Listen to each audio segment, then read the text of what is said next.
Grande problema que nós tratamos com vocês ontem, quando nós falávamos sobre a Alemanha eventualmente estar numa situação difícil em relação à provisão de gás. Hoje os países da Comunidade Europeia se reuniram, e eu já quero antecipar para vocês que teve muita confusão, os húngaros lá dizendo muito claramente que eles não querem participar de nenhum tipo de racionamento prévio, que eles falam o tempo todo, e eles falam o tempo todo em relação aos tratados, aos acordos que eles fizeram com os russos antes do dia 24 de fevereiro, e dizem que a Europa está dando um tiro no pé extraordinário. O governo do Orbán está indignado com a postura da União Europeia nesse conflito. Bom, a Hungria foi taxativa. Os húngaros se manifestaram, aliás, de forma explícita, foi o único Estado-membro da União Europeia nessa terça-feira que votou contra o acordo para racionar o gás com o objetivo de fortalecer os estoques até o início do inverno.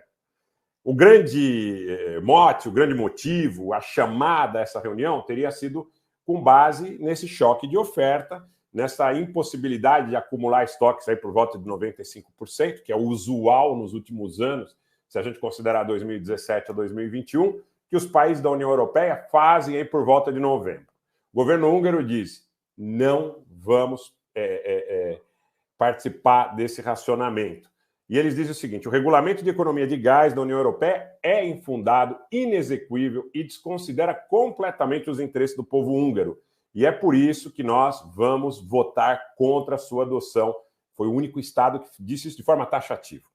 O ministro das Relações Exteriores da Hungria, em Bruxelas, hoje, disse o seguinte: de acordo com o gabinete do porta-voz internacional do gabinete do primeiro-ministro da Hungria, ele disse o seguinte: nós estamos atuando contra os interesses dos nossos países. Vejam, os húngaros dizendo numa reunião em Bruxelas que a União Europeia está atuando contra os interesses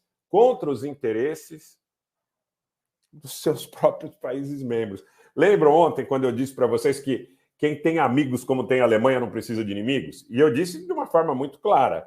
Eu acredito no seguinte, que os países que dizem que são amigos da Alemanha estão criando um problema para a Alemanha, principalmente para a Alemanha, que vai ser muito difícil de ser, de alguma forma, objeto de reconsideração. Vai ser difícil os alemães, num curto, médio prazo, encontrarem uma solução para esse problema que está sendo criado pelos seus aliados, teóricos aliados. Quem tem aliados como tem a Alemanha não precisa de inimigos, definitivamente.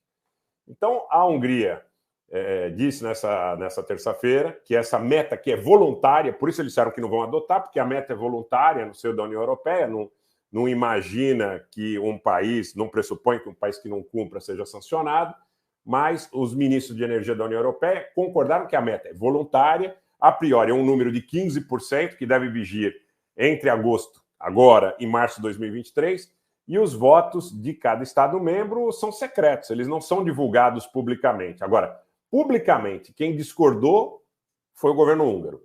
E segue aqui. Para a Hungria, abre aspas, essa decisão é completamente inaceitável e sua implementação está absolutamente fora de cogitação.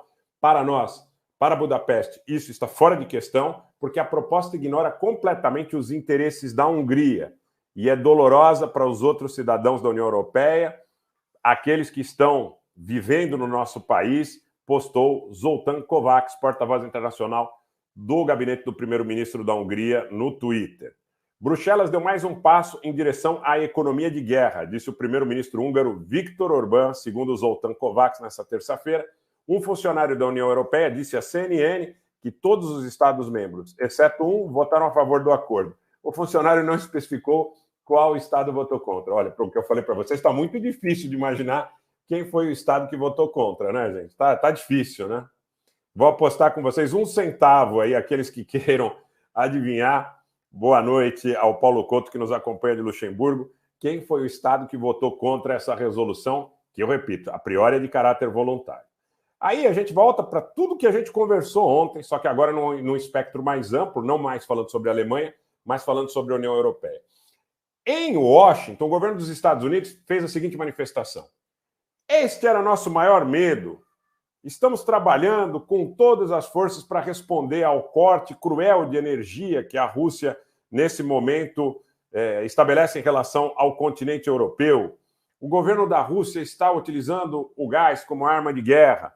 Então, o Biden diz o seguinte: que está trabalhando muito duramente com os aliados europeus para que não haja nenhum tipo de ruptura no contexto do interesse da União Europeia em relação ao fato, agora, por exemplo, suscitado publicamente pela Hungria. Eu acho o seguinte, que vai ser muito difícil para que eles possam segurar o interesse da França, da República Tcheca, da Eslováquia, da Alemanha, com base nessas premissas. Eu acho que vai ficar muito difícil.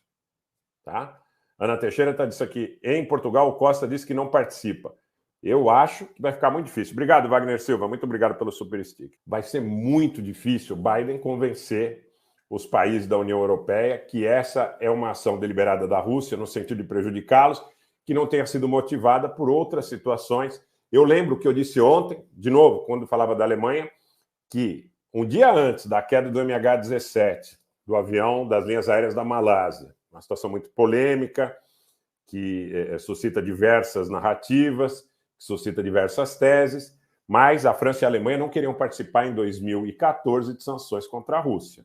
E ambos os países foram convencidos pelo clamor público gerado a partir desse fato do M17. Então, quero fazer uma outra consideração antes de continuar na notícia. Eu temo muito por uma bandeira falsa. Eu temo muito por uma bandeira falsa que possa gerar uma comoção na comunidade internacional, na União Europeia, nas pessoas, para que elas digam, olha, o sacrifício que a gente está fazendo ele é justificado em função de uma grande atrocidade, de um ataque químico, de um ataque biológico, de um ataque nuclear tático, de uma grande situação que possa despertar o clamor popular.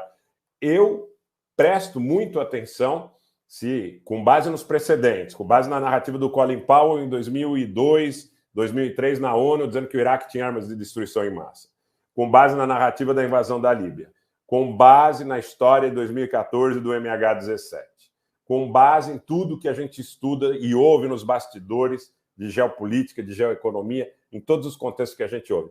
Eu quero dizer para vocês que eu temo que a situação está chegando num nível que, para justificar perante o público da União Europeia, perante o público britânico, perante o público dos Estados Unidos, perante o público japonês, perante o público australiano ou neozelandês, que é necessário manter toda essa pressão e viver todo esse suplício, viver toda essa coisa da restrição, que alguma coisa de caráter maior possa ocorrer com o objetivo de reforçar essa narrativa, de que há uma luta de cunho civilizatório. Anotem o que eu estou falando aí, anotem o que eu estou falando e depois a gente vai conversar, porque é impossível que esses cidadãos na União Europeia não digam para os seus governos, o governo Draghi caiu, Johnson caiu, governo estoniano da mesma forma, governo búlgaro, já são 4 governos.